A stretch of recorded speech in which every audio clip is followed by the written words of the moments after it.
प्यारे बच्चों, हमने पिछले लेक्चर के अंदर विद्युत फ्लक्स के बारे में बात की थी। ठीक है, आज अपन एक बहुत ही महत्वपूर्ण नियम पढ़ेंगे, गाउस का नियम। ये परीक्षा की दृष्टि से बहुत इंपॉर्टेंट है, लगभग हर साल इसके ऊपर क्वेश्चन आएंगे।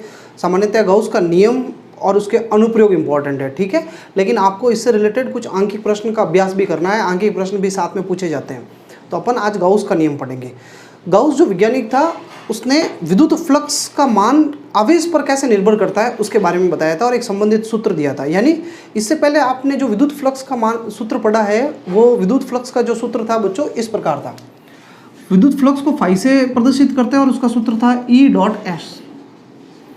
ये जो विद्युत क्षेत्र का ये विद्युत फ्लक्स का जो सूत्र है, ये विद्युत क्षेत्र पर निर्भर कर रहा है, E पर, और विद्युत उस पृष्ठ के क्षेत्रफल पर निर्भर कर रहा है। ठीक है, E और S पर निर्भर कर रहा है। लेकिन अब हम गाउस का नियम जो है उसका उपयोग करके इस सूत्र को, यानी गाउस ने इस सूत्र को आवेश के रूप में इसको बदला था। ठीक है ना, तो ये सूत्र कैसे आवेश के रूप में निर्भर करेगा, आवेश के ऊपर निर्भर करेगा और आवेश के रूप में कैसे इसको व्यक्त किया जा सकता है, उसको अपन गाउस के नियम के द्वारा देखेंगे। तो ये बहुत ही इंपॉर्टेंट है। यानी कहने का मतलब, जब भी आपको आवेश दिया गया हो और विद्युत फ्लक्स निकालना हो तो आप गाउस के नियम का उपयोग करोगे। यानी हम एक और विद्युत फ्लक्स का सूत्र पढ़ रहे हैं जो कि बहुत इंपॉर्टेंट है। तो अब अपन स्टार्ट करते हैं गाउस का नियम। तो आप हेडिंग डाल दो, गाउस का नियम। ठीक है, इसको गाउस कह सकते हो, आप गॉस कह सकते हो, इंग्लिश में कहते हैं Gauss law, GAUSS, Gauss law. ठीक है, तो अपन गाउस का नियम पढ़ते हैं। क्या कहता है ये नियम, क्या है इसका कथन? तो सबसे पहले अपन कथन लिखते हैं। कथन: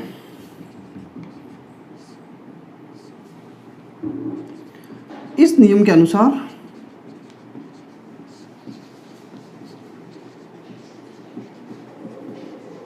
बच्चों बहुत ही इंपॉर्टेंट है, वेरी इंपॉर्टेंट, किसी बंद पृष्ठ, कैसा पृष्ठ? बंद पृष्ठ। देखो अपन बहुत धीरे धीरे पढ़ रहे हैं, अपन को कोई भागदौड़ नहीं है भाई, कहीं यूँ जाना नहीं है, यूँ नहीं फटाफट कर लें, घास काट लें, नहीं, हम हर चीज़ को डिटेल से और अच्छे तरीके से पढ़ रहे हैं। बस पूरा लगन होनी चाहिए, कहीं पर भी कोई कन्फ्यूज़न नहीं रखना है माइंड के अंदर। आराम से पढ़ेंगे लेकिन अच्छे से पढ़ेंगे अपन। ठीक है, इस नियम के अनुसार किसी बंद पृष्ठ से निर्गत, यानी ये बंद पृष्ठ जो है इसको अंडरलाइन कर लेना, ये शब्द आना बहुत जरूरी है। निर्गत विद्युत फ्लक्स, किसके बारे में बात कर रहा है ये? विद्युत फ्लक्स का मान उस पृष्ठ से परिबद्ध यानी ढका हुआ है ना, कुल आवेशों, आवेश भी कौन सा होना चाहिए? कुल, के बीजगणितीय योग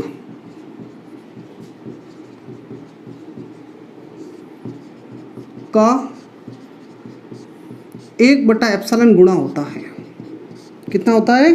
1/ε गुणा होता है। ठीक है, अब देखना, ये खाली एक सूत्र है, उस सूत्र को है ना अपन ने लैंग्वेज में लिखा है। जैसे मैं अगर आपको कहूँ कि 2 + 3 5 होता है, तो अगर मैं इसको लैंग्वेज में लिखना है तो 2 व 3 का योग बराबर 5 होता है, या 2 व 3 का योग 5 के बराबर होता है।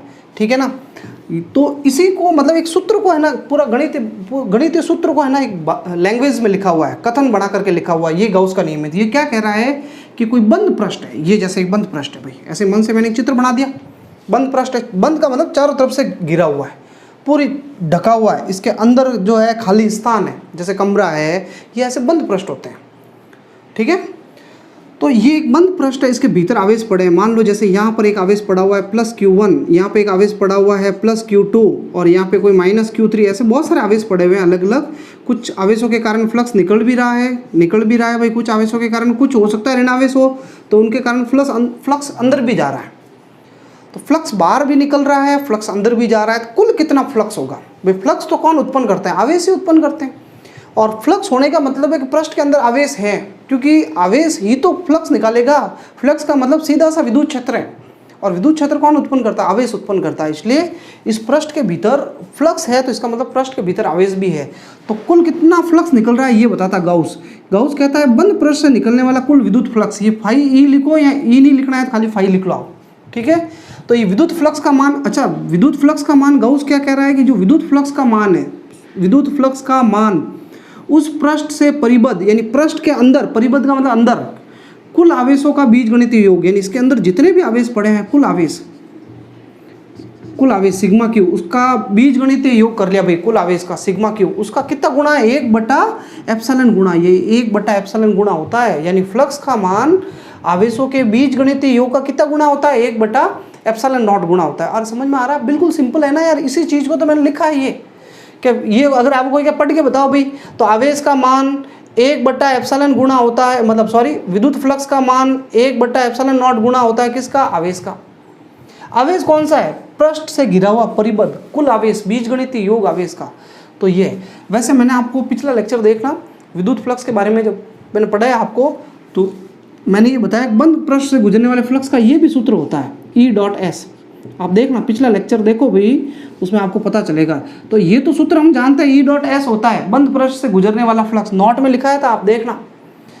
और गॉस ने कहा कि भाई फ्लक्स का जो मान होता है वो सिग्मा क्यू बटा एप्सिलॉन नॉट होता है। बस ये सूत्र हो गया अपने पास पूरा मेन, वैसे मेन सूत्र ये रहा गॉस का, sigma Q upon epsilon not.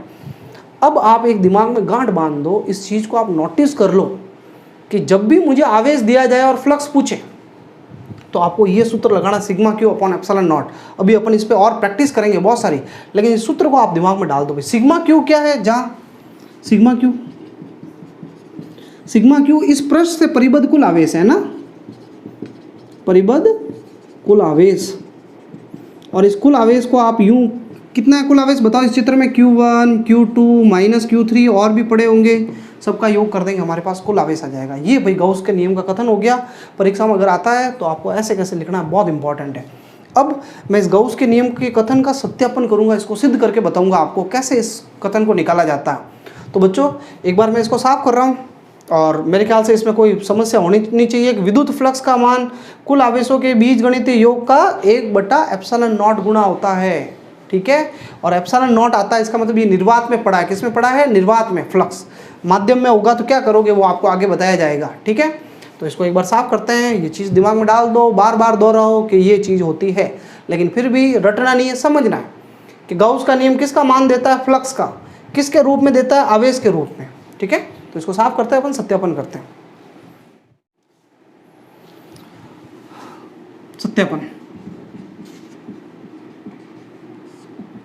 ठीक है। गॉस के नियम को अपन सत्यापित कर रहे हैं, सिद्ध कर रहे हैं, प्रूफ कर रहे हैं इसका। अब ये बहुत सिंपल है, मैं एक ये बंद गोला लेता हूँ, ठीक है। पूरा एक गोला है, संपूर्ण गोला है, इसके केंद्र पर एक आवेश रखा हुआ है बिंदु O पर, जिसका नाम है +Q, ठीक है। अब इस गोले की जो त्रिज्या है वो स्मॉल r है, और ये बिंदु P है। मुझे बिंदु P पर है ना विद्युत क्षेत्र ज्ञात करना है। तो विद्युत क्षेत्र किसके कारण होगा, आवेश के कारण। वो सब बात की बातें ज्ञात करेंगे अपन। तो मैं पहले तो एक लैंग्वेज में लिख लेता हूँ, माना आवेश +Q r त्रिज्या के गोले के केंद्र पर स्थित है। कहाँ पर स्थित है, केंद्र पर स्थित है, ठीक है। दिख रहा आपको, ठीक है भाई, स्थित है। फिर अब देखना डेरिवेशन कैसे करेंगे, स्टेप बाय स्टेप। पहला स्टेप, इस +Q के कारण बिंदु P पे विद्युत क्षेत्र बताओ। तो Q के कारण P पर विद्युत क्षेत्र, ठीक है। तो विद्युत क्षेत्र का सूत्र आपने पिछले लेक्चर में पढ़ा हुआ है, पिछले KQ/r², पहले पढ़ाया गया आपको। एक बिंदु आवेश Q से r दूरी पे विद्युत क्षेत्र का सूत्र होता है KQ/r² होता है भाई। अब ये गोलाकार पृष्ठ है, ये चीज़ बहुत ज़्यादा यूज आएगी जो अभी मैं बढ़ा रहा हूँ। मैं इस गोलाकार पृष्ठ पे एक छोटा सा क्षेत्रफल ले रहा हूँ भाई, ये छोटा सा क्षेत्रफल, स्मॉल एरिया, इन्फिनिटेसिमल, बहुत छोटा, अल्पांश। ये अल्प लघु एरिया जो लिया है क्षेत्रफल, इसकी दिशा किधर होगी, तो ये गोले का जो पृष्ठ है ये ऐसे क्षेत्रफल है तो अभिलंब के अनुदिश होता है। ये मैं पिछले लेक्चर में चिल्ला करके कह चुका हूँ आपको। तो ये इसकी दिशा जो है इधर की तरफ होगी भाई, DS क्षेत्रफल। अच्छा, क्षेत्रफल को S ने लिख के DS क्यों लिखा, छोटा सा क्षेत्रफल है। S किसको लिखेंगे, पूरे गोले के क्षेत्रफल को, ठीक है। तो क्षेत्रफल की दिशा इधर की तरफ होगी। अब ये चीज़ आपके बार बार जरूरत आएगी। अच्छा, इस +Q के कारण इस बिंदु पे P पे विद्युत क्षेत्र किधर होगा, धनावेश के कारण किसी बिंदु पे विद्युत क्षेत्र भी बाहर की ओर होता है, ये भी पहले बताया गया है, ठीक है। सब बताया गया पहले आपको। तो बच्चों अब देखो स्टेप नंबर सेकेंड स्टेप। अब मैं सेकेंड स्टेप करने से पहले मैं आपको पहले बता दूं कि मैं कर क्या रहा हूँ। फिजिक्स का रूल यही है कि अभी ये डेरिवेशन पूरा हो जाएगा, लेकिन आपको ये पता तो होना चाहिए हमने निकाला क्या चीज़, पर्पज़ क्या थी, हमने इतनी मेहनत क्यों की। तो भाई यूँ तो है नहीं कोई खड्डा खोदे जा रहे, पानी निकालना तभी खड्डा खोद रहे हैं, कोई ना कोई तो उद्देश्य होगा ना हमारा। तो अपन ये डेरिवेशन किए जा रहे हैं तो कुछ तो उद्देश्य होगा, क्या निकाल रहे हैं। तो मैं विद्युत फ्लक्स का मान निकाल रहा हूँ, गाउस के नियम को सत्यापित कर रहा हूँ, ये दिमाग में रखना आपको। और कोई भी डेरिवेशन हो, भले इस डेरिवेशन की बात नहीं है, कोई भी हम डेरिवेशन करते हैं बच्चों, तो हमें ये पता होना चाहिए कि उसका क्या हेडिंग क्या है। परीक्षा में प्रश्न जो है वो हेडिंग के रूप में आता है, जैसे गाउस के नियम का कथन लिख करके इसको सत्यापित कीजिए, तो ये हेडिंग ही तो सत्यापन है, तो ये आपसे पूछी जाएगी। तो गाउस का नियम जो है वो मैंने आपको ऐसे लिखाया था, E.ds लिखाया था ये, और सामने लिखाया था sigma Q upon epsilon not. तो मैं ये तो फ्लक्स का सूत्र पहले से जानता हूँ, इस सूत्र का उपयोग करके मैं ये निकालने वाला हूँ, मेरा उद्देश्य ये है। तो E की जरूरत पड़ेगी और ds की जरूरत पड़ेगी। ये देखो ds लिखा मैंने और E भी लिखा, दिख रहा है ना भाई, E और ds क्यों लिखा, कोई शौक थोड़ी है मेरे को, मेरे को ये सूत्र काम में लेना है। और आप देखना मैं इस सूत्र में जैसे इनके चीज़ों के मान रखूँगा तो ये इसमें बदल जाएगा, ठीक है। तो ये करना है अपन को, बस हमारा उद्देश्य आपको पता चल गया, मैं इस सूत्र का उपयोग करने वाला हूँ। तो भाई अब बंद पृष्ठ से फ्लक्स बताओ क्या सूत्र है। बंद पृष्ठ से गुजरने वाला फ्लक्स, निर्गत फ्लक्स, विद्युत फ्लक्स। तो बंद पृष्ठ से निर्गत विद्युत फ्लक्स का सूत्र हमने पढ़ा है, क्लोज इंटीग्रल E.ds। अब ये चीज़ आप भाई देखना मैं कैसे सॉल्व कर रहा हूँ, क्योंकि आगे बार बार और पिछले अनुप्रयोग में भी काम आएगी, आगे हम अनुप्रयोग करेंगे। मैं बच्चों क्या करने वाला हूँ, पहले तो ये डॉट हटाऊंगा, और आप लोगों को पता है अदिश गुणनफल डॉट हटाते हैं तब cos थीटा आता है ना, cos थीटा आता है, cos थीटा। और E और ds के बीच में डॉट हटाओगे तो cos थीटा आएगा। और थीटा जो है भाई E और ds के बीच का कोण है। देखो E किधर है, E इधर है, और ds किधर है, ds भी तो इधर है। तो E और ds दोनों एक ही तरफ है भाई, बोथ आर पैरेलल, एक ही डायरेक्शन में, साफ दिख रहा है चित्र में। तो दोनों समांतर है, तो थीटा का मान कितना होगा भाई, 0 डिग्री समांतर के केस में। तो यहाँ मैं थीटा की जगह सीधा ही 0 डिग्री लिख लेता हूँ। क्या लिख लेते हैं अपन, 0 डिग्री। और cos 0 का मान भी होता है 1, कितना होता है 1। तो देखना लास्ट स्टेप नंबर 3 मैं मान रख रहा हूँ भाई, मान रखने पर जो जो मुझे पता है मैं मान रखूँगा। तो मैं क्या कर रहा हूँ, ये थोड़ा ऊपर से साफ कर लेता हूँ। ऊपर से क्यों करूँ साफ, पहले एक बार दिखा देता हूँ। E का मान कितना भी बताओ, E का मान KQ अपॉन R स्क्वायर, ये ds। और cos 0 का मान कितना होता है 1, cos 0 1 डिग्री 1 होता है भाई 1, ये लो रख दिया मैंने, cos 0 का मान 1। जो भी कांस्टेंट है वो सब इस समाकलन से बाहर ले लो, नियतांक ये हटा रहा हूँ मैं।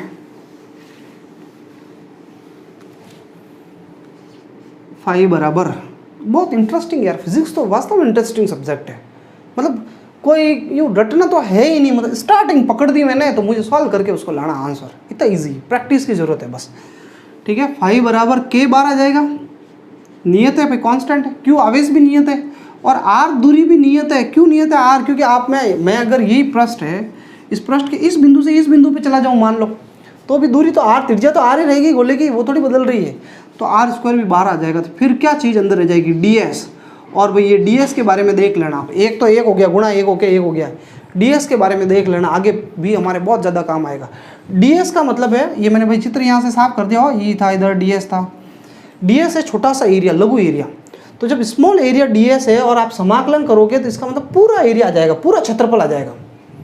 ds छोटा सा एरिया है, छोटा सा ds, छोटा सा लघु एरिया, और समाकलन करोगे तो फिर पूरा एरिया आ जाएगा। पूरा क्षेत्रफल कितना होता है गोले का, बताओ पूरा कितना होता है, 4 पाई r स्क्वायर सूत्र।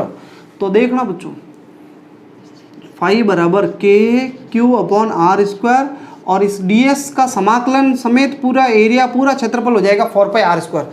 ये ds और पूरा समाकलन का मतलब है कुल क्षेत्रफल, और कुल क्षेत्रफल गोले का सूत्र मुझे याद है 4 पाई r स्क्वायर। यूँ मत करना कि ds का सर मैं s लिख लूँ क्या, s लिख सकते हो आप, ds का s लिखोगे, लेकिन s का मतलब है पूरा क्षेत्रफल, और पूरा क्षेत्रफल कितना है 4 पाई r स्क्वायर। तो आप ds को s लिखोगे समाकलन करके, फिर बाद में 4 पाई r स्क्वायर लिखना पड़ेगा। तो इससे अच्छा पहले लिख लो ना आप। अब k क्या होता है, k से तो भाई परिचित हो आप, कोई पहली बार तो आया नहीं। k होता है 1/4 पाई एप्सिलॉन नॉट। तो बस इस k की जगह रखो, देखना अब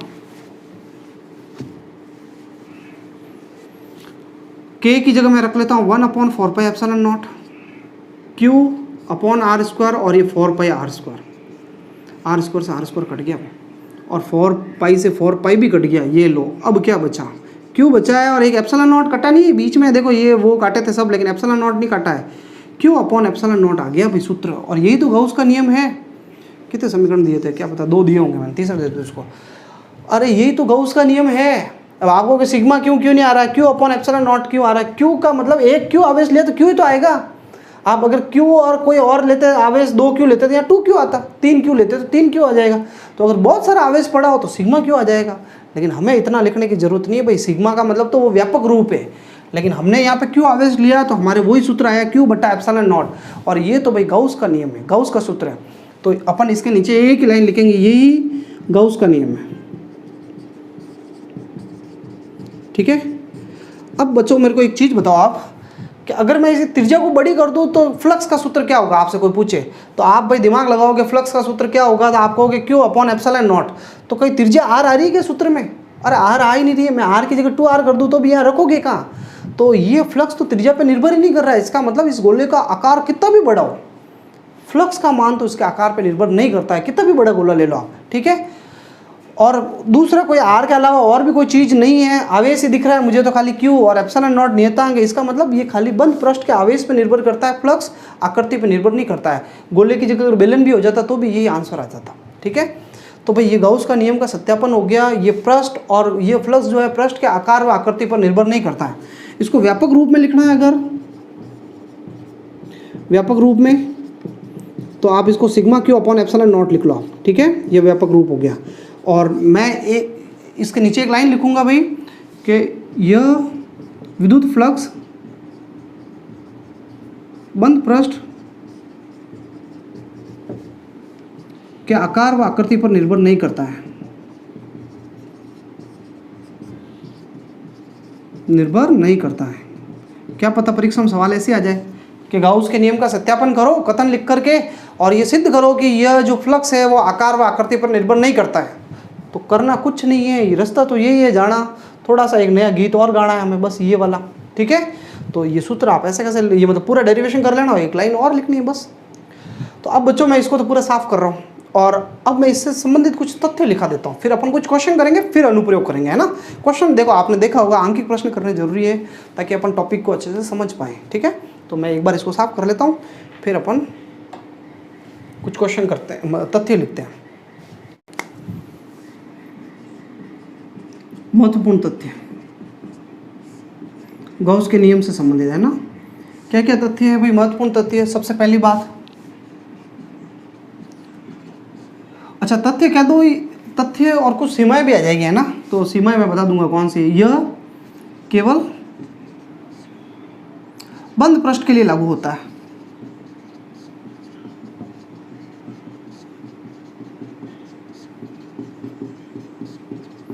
भाई पृष्ठ खुला हो गया तो गाउस का नियम नहीं लगेगा, ये बात आपको ध्यान रखना। पृष्ठ बंद होना चाहिए, नहीं बंद है तो आप उसको बंद करोगे, कैसे करेंगे वो तो आगे देखेंगे अपन। दूसरी इंपॉर्टेंट बात कि यह जो है ना, यह केवल संरक्षी व केंद्रीय बलों के लिए लागू होता है। विद्युत क्षेत्र एक संरक्षी क्षेत्र है, संरक्षी क्षेत्र या संरक्षी बल है, केंद्रीय बलों के लिए ही लागू होता है।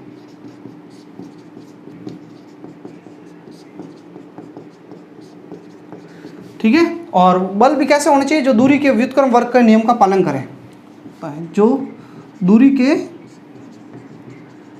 व्युत्क्रम वर्ग नियम का पालन करें।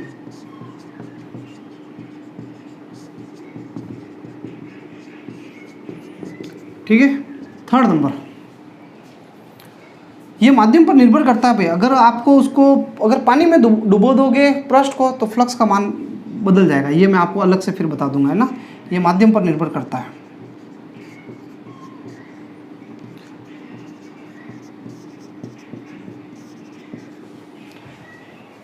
ये जो देखो 3 पॉइंट आए ना, ये गाउस के नियम की सीमाएं भी, अगर परीक्षा में आ जाता है गाउस के नियम की सीमाएं लिखो आप, तो आप ये 3 पॉइंट तो लिख ही लेना आप। ठीक है। इसके अलावा कुछ तथ्यों के अंदर भले ही सीमाओं में ये चौथा वाला पॉइंट भी ले सकते हो। आवेश जो है वो पृष्ठ के अंदर वाला काम आएगा भाई, बाहर वाला आवेश नहीं आ जाएगा। जैसे मान लो ये Q1 आवेश पृष्ठ के अंदर है और Q2 आवेश बाहर है पृष्ठ के, तो जब आप गाउस का नियम लगाते हो तो आवेश ये वाला काम आएगा, ये काम नहीं आएगा, ये आवेश कोई लेना देना नहीं है और ये काम आएगा, ठीक है। तो गाउस के नियम में केवल पृष्ठ के भीतरी आवेश, भीतरी या परिबद्ध आवेशों के कारण फ्लक्स होगा।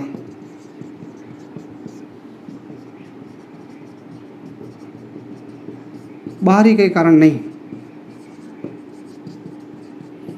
यानी विद्युत फ्लक्स में बाहरी आवेश का कोई योगदान नहीं होता भाई। विद्युत फ्लक्स जो होता है ना, उसमें बाहरी आवेश का कोई योगदान नहीं होता है, ठीक है। इसका कोई योगदान नहीं बाहरी फ्लक्स का, बाहरी आवेश का।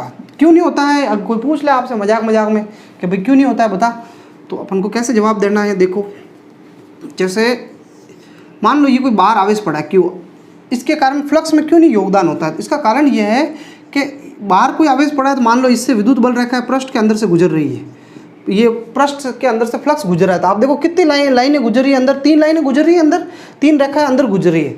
और अंदर जाने वाले फ्लक्स को अपन लेते हैं ऋणात्मक, माइनस, और वैसे वैसे 3 रेखाएं वापस बाहर भी निकल रही है। देखो बाहर भी निकल रही है, तो बाहर निकलने वाले फ्लक्स को अपन कहते हैं धनात्मक और अंदर आने वाले को ऋणात्मक। तो कहते हैं इसकी वजह से कुल कितना फ्लक्स इसमें से गुजरा है, तो प्लस का 3 आया, प्लस 3 चला गया, तो कुल फ्लक्स 0 हो गया।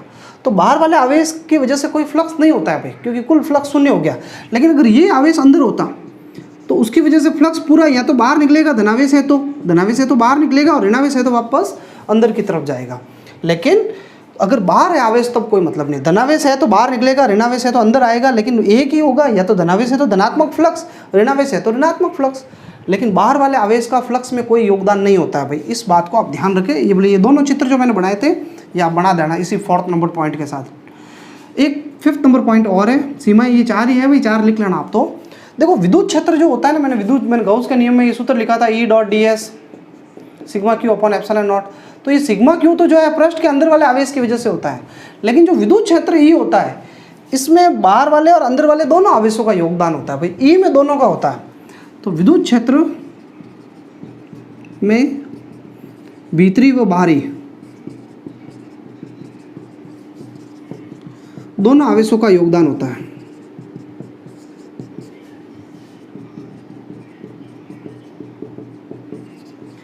ठीक है, जैसे मैं ये लिख लेता हूँ, लो भाई मैं थोड़ा सा ऊपर से साफ कर रहा हूँ। जैसे मैं अगर ये सूत्र लिखूँ आपके लिए, गाउस के नियम का फ्लक्स का सूत्र E.ds sigma Q upon epsilon not. तो ये जो होगा सिग्मा क्यू, ये तो केवल भीतरी आवेश के कारण,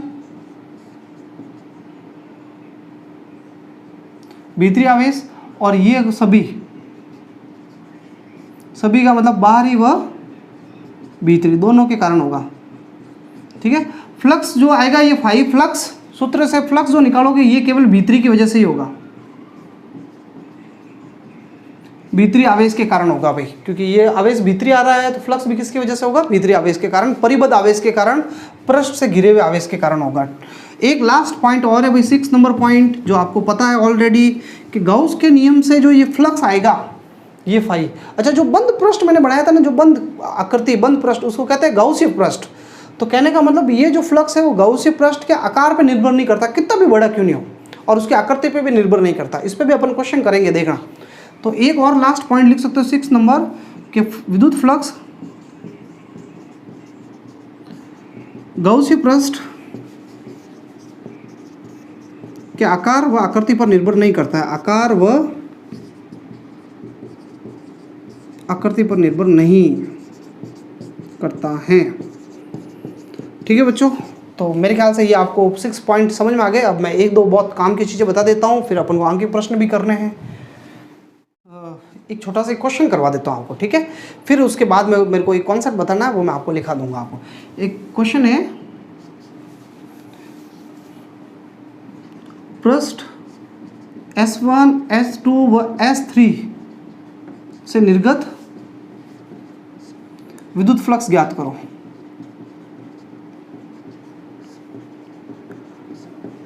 पहला क्वेश्चन ही अपन ने अच्छा ले लिया। फिर आप देखो, मेरे क्वेश्चन कराने के बाद आप पुराने साल के पेपर देखना, आप तो आपको लगेगा कि तो बहुत सारे क्वेश्चन सर जो करा रहे हैं वो तो आए हुए हैं, और उससे इजी क्वेश्चन आए हुए हैं। इसलिए न्यूमेरिकल को बिल्कुल अवॉइड नहीं करना है, सीरियस लेना है, प्रैक्टिस भी करनी है। तो बच्चों देखो ये एक पृष्ठ है S1, फिर एक दूसरा पृष्ठ है S2 और फिर एक और कोई पृष्ठ है S3 पृष्ठ, 3 पृष्ठ है। ठीक है, पहले पृष्ठ के अंदर पड़ा आवेश Q1, दूसरे पृष्ठ के अंदर पड़ा आवेश Q2 और Q3 और तीसरे पृष्ठ के अंदर कोई आवेश नहीं है, लेकिन फिर भी इसके अंदर आवेश हैं। कैसे, वो बाद में देखेंगे हम। 3 पृष्ठ है। यहाँ पे मैं बता देता हूँ भाई, Q1 आवेश जो है वो है 3 माइक्रोकुलाम, Q2 आवेश जो है -2 माइक्रोकुलाम, ये 1 माइक्रोकुलाम है भाई, और -1 माइक्रोकुलाम, और Q3 आवेश जो है वो है +3 माइक्रोकुलाम। Q3 +3 है, ये Q1 -1 है, Q2 -2 है और Q3 जो है +3 माइक्रोकुलाम है। अब अपन एक एक पृष्ठ से गुजरने वाला विद्युत फ्लक्स निकालेंगे। तो आपको मैं यह बता देता हूँ, सवाल हल करने से पहले सूत्र मैं इसको काम में लूँगा। गाउस के नियम का सूत्र है भाई, जब भी आवेश दे दे फ्लक्स पूछे σq/ε0। और कल की क्लास के अंदर हमने जो पिछला लेक्चर किया है, उस लेक्चर के अंदर आपको पता होगा मैंने ये सूत्र लगाया था E.S वाला, क्योंकि उसमें E दिया होता, हर प्रश्न में E दिया था विद्युत क्षेत्र, पर इस बार आवेश दिया, तो आवेश के लिए हमारे पास एक नया सूत्र आ गया है σq/ε0। बहुत सिंपल है यार, कितना सरल तरीके से अपन पढ़ रहे हैं। तो अब मैं पहले पृष्ठ S1 के लिए लगा देता हूँ। मैं पृष्ठ S1 के लिए इससे गुजरने वाला फ्लक्स बताओ। तो पृष्ठ S1 σq का मतलब है खाली S1 के अंदर का आवेश देखना है, S1 से कितना आवेश गिरा हुआ है। तो S1 पृष्ठ के अंदर कितना आवेश दिख रहा है मुझे बताओ। Q1 ही तो है। अरे σq का मतलब इसके अंदर का आवेश, सूत्र है σq। तो σq का मतलब है पृष्ठ के अंदर का आवेश, तो अंदर का आवेश तो Q1 है, और अपॉन में क्या लिखा हुआ है ε0। अब Q1 का मान रख दो भाई, कितना है मान, -1 माइक्रोकुलाम अपॉन ε0, और -1 और माइक्रो का मतलब होता है 10 की घात -6 और एप्सिलॉन का मतलब है 8.85 × 10 की घात -6। अब बच्चों देखो भाग आप देना, इसका माइनस तो माइनस रहेगा, 1 में 8.85 का भाग दे देना, और ये सॉरी मैंने ये ε0 का मान होता है 10 की घात -12 घात ऊपर भेज देना। ये थोड़ा सा मैं हल करके बता देता हूँ आपको। ये -1/8 ऐसे ही रहेगा भाई, 10 की घात -6 और ये -12, ये ऊपर घात जाते ही 10 की घात +12 हो जाएगी। +12 में -6 जोड़ोगे तो 10 की घात कितनी हो जाएगी, 12, +12 हो जाएगी, ये +12 हो जाएगी, और ये नीचे 8.85 लिखा हुआ है। अब सॉरी +12 क्या, ये +12 में -6 जुड़ेगा, सीधा 6 कर दो आप, ये -12 ऊपर जाएगी तो +12, और +12 में -6 जोड़ो तो 6 रह जाएंगे प्लस के। अब आप इसको 1 में भाग दो, और 1 में नहीं देना चाहते हो तो ये 10 है ना, 10 की घात 6, इसमें से एक 10 अलग कर दो, और ये 8.85 पड़ा है, और 10 की कितनी घात रह जाएगी भाई, एक घात बाहर चली गई तो 5 घातें तो रह जाएगी। अब 10 में 8.85 का भाग दे देना, कोई समथिंग 1 करके आएगा, 1 पॉइंट समथिंग कुछ करके, और 10 की घात 5 रहेगा, और इसका मात्रक है N/कूलाम × मीटर² फ्लक्स का। ये लो आ गया φ1। पहले इस पृष्ठ में से निकाला। अब देखो मैं इस S2 में से निकाल रहा हूँ भाई, S2 में से ये मैं हटा रहा हूँ, है ना, ये थोड़ा सा हटाना पड़ेगा मुझे। मैं S2 में से निकाल रहा हूँ, पूरा लिख लेना भाई आप, ऐसे कैसे, पृष्ठ S2 के लिए। अब S2 से फ्लक्स निकालना है, तो S2 के अंदर कौन कौन से आवेश दिख रहे हैं। S2 में देखना भाई Q2 और Q3, दो ही आवेश है, Q2 और Q3 अपॉन ε0।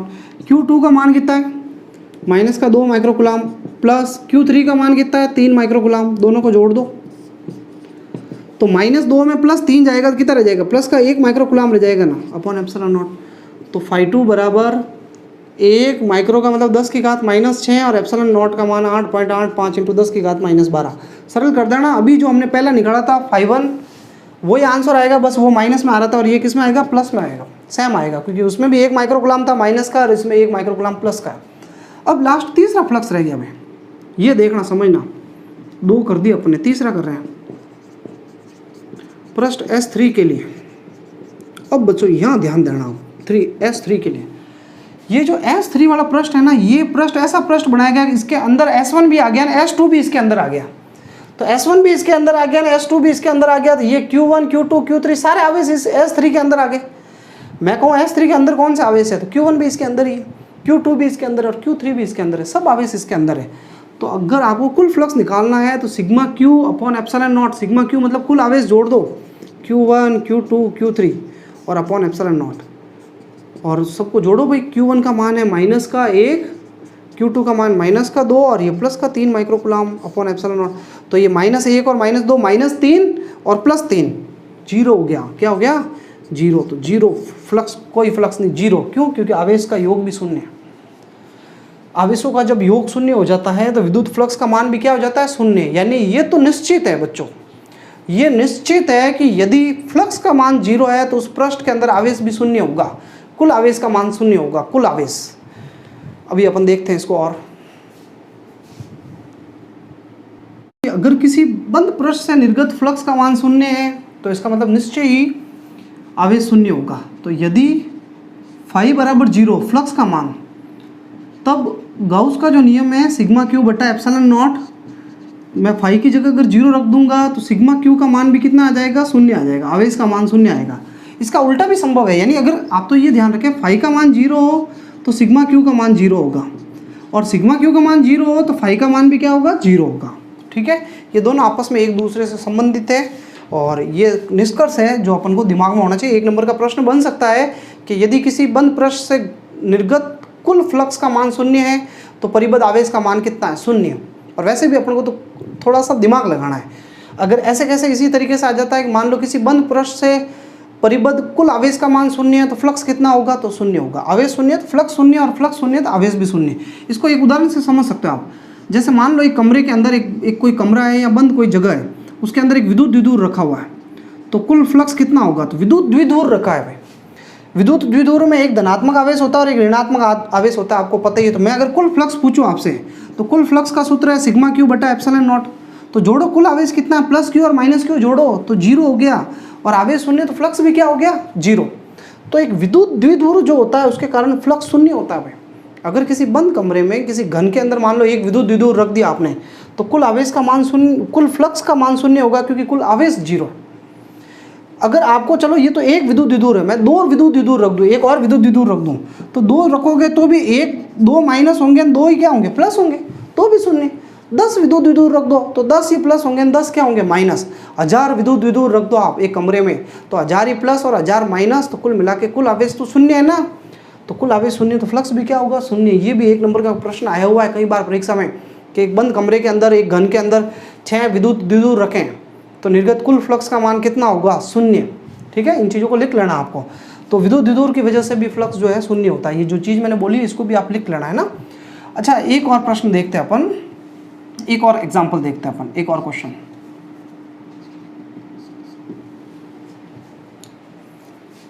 देखना, पृष्ठ S1 व S2 से निर्गत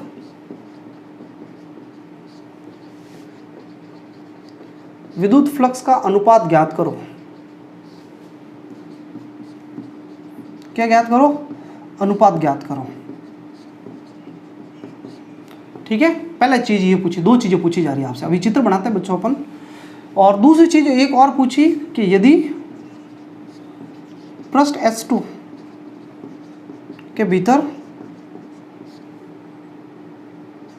एप्सिलॉन R बराबर 6 पराविद्युतांक वाला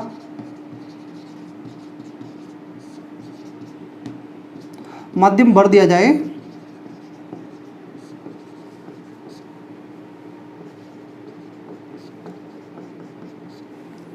तब नया फ्लक्स, तब S2 से निर्गत फ्लक्स ज्ञात करो।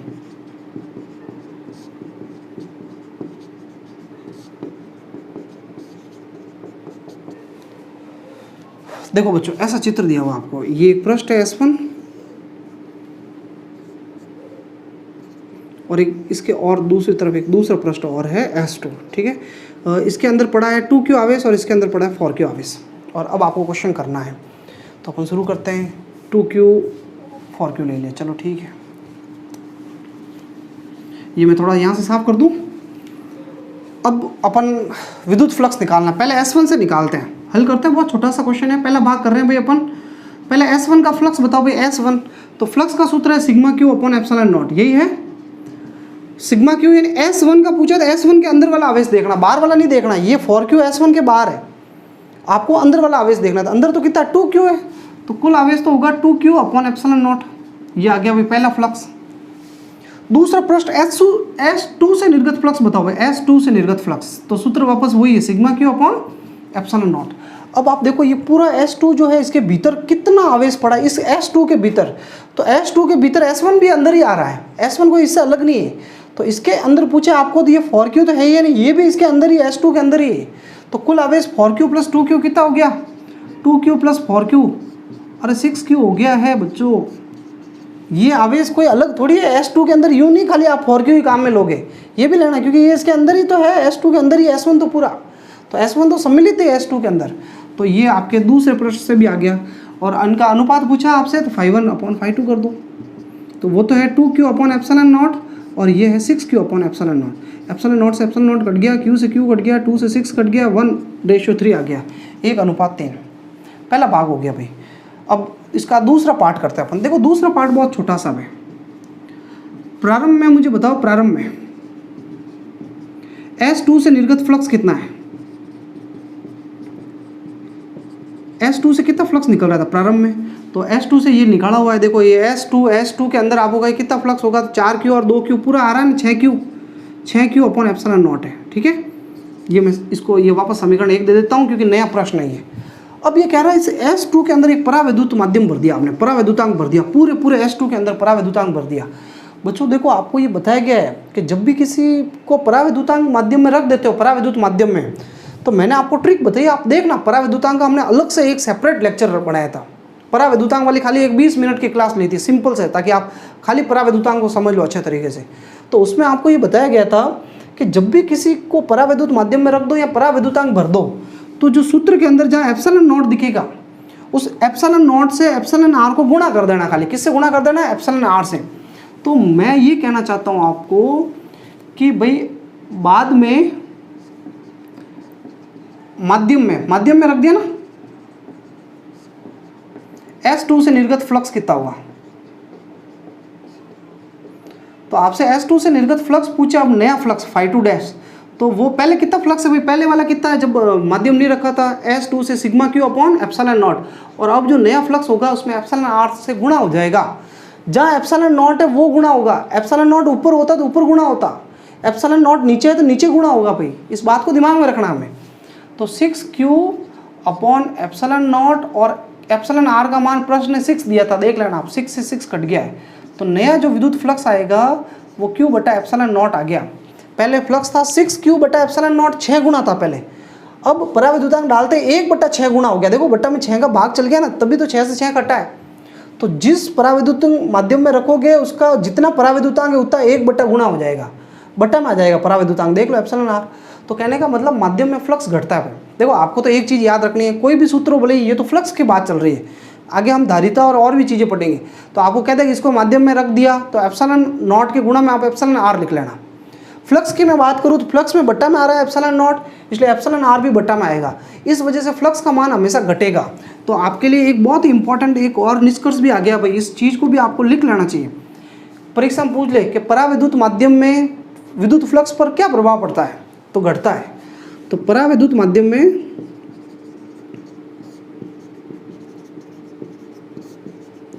विद्युत फ्लक्स का मान घटता है, विद्युत फ्लक्स का मान क्या होता है, घटता है। ठीक है बच्चों, एक और क्वेश्चन कर रहे हैं अपन, देखो आप इसको समझो बच्चों, एक लास्ट क्वेश्चन करते हैं अपन।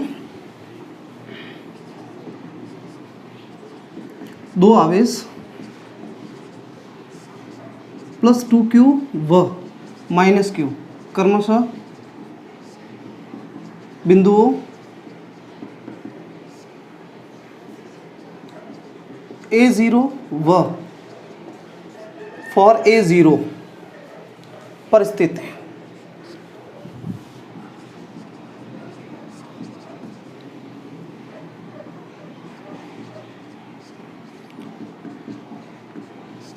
एक गोले जिसका केंद्र मूल बिंदु का मतलब होता है 0 0 है ना, मूल बिंदु 0 0 है, वह त्रिज्या 3a है से निर्गत विद्युत फ्लक्स ज्ञात करो। क्या ज्ञात करना है? विद्युत फ्लक्स ज्ञात करना है। देखना बच्चों क्वेश्चन ये कैसे करेंगे, बहुत इंपॉर्टेंट और इजी क्वेश्चन है।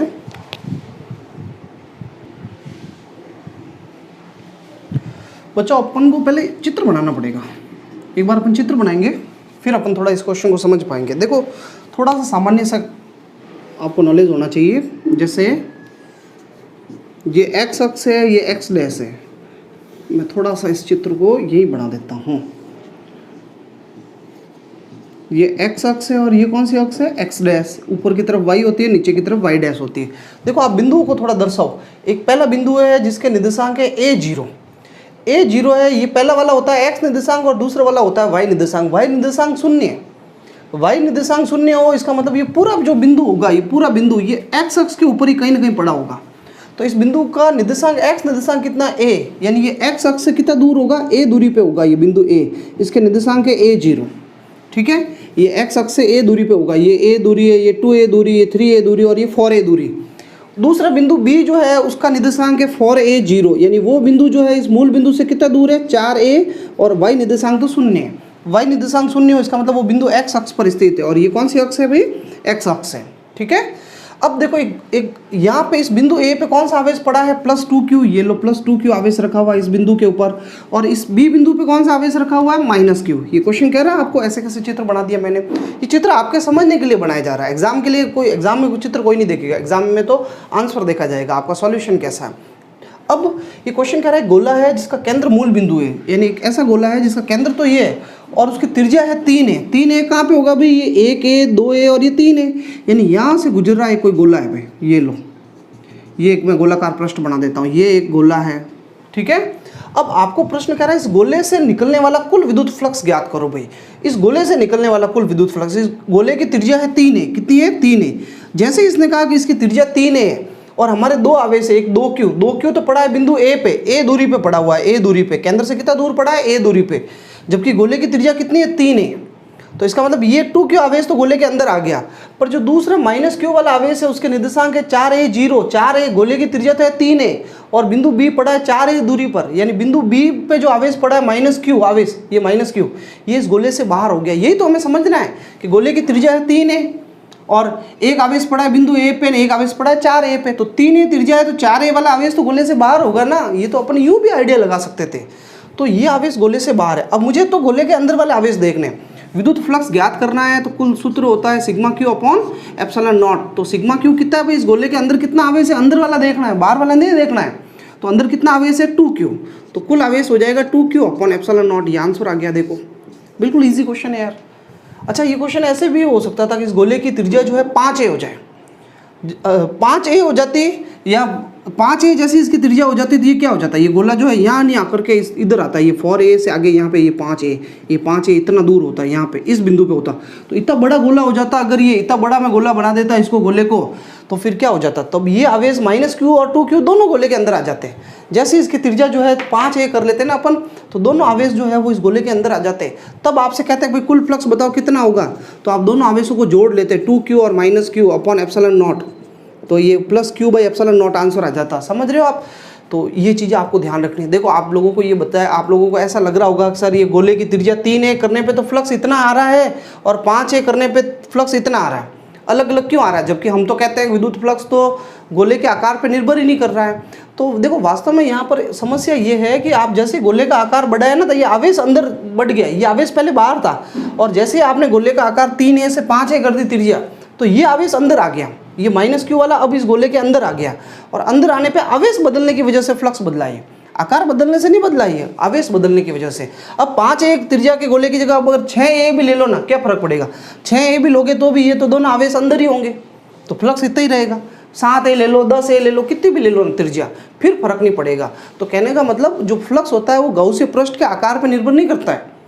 ये तो यहाँ पे इसलिए बदल रहा है कि उसके अंदर आवेश बदल गया। इसलिए आवेश अगर नहीं बदलो आप और गोले का आकार कितना भी बदल दो आप, तो फ्लक्स के मान में कोई फर्क नहीं पड़ता है। ठीक है, तो देखो इस क्वेश्चन को मैंने बताया आपको इस वैरायटी से भी पूछ सकते हैं। एक और तरीका भी इस क्वेश्चन को पूछने का, ये जैसे गोला हटा देता हूँ मैं 5a त्रिज्या वाला, यही हमारा पहले वाला क्वेश्चन था, एक आवेश 2q यहाँ पड़ा है, एक -q पड़ा है। क्वेश्चन ऐसा भी कर सकता था कि ये आवेश 2q की जगह पहले वाला कह देता -q और इस -2q की जगह कह देता +2q।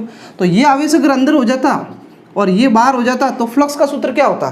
तो फ्लक्स का सूत्र होता, अब ये आवेश बाहर चला गया, ये अंदर है, तो कुल फ्लक्स हो जाता, कुल आवेश हो जाता -q/ε0 हो जाता आंसर।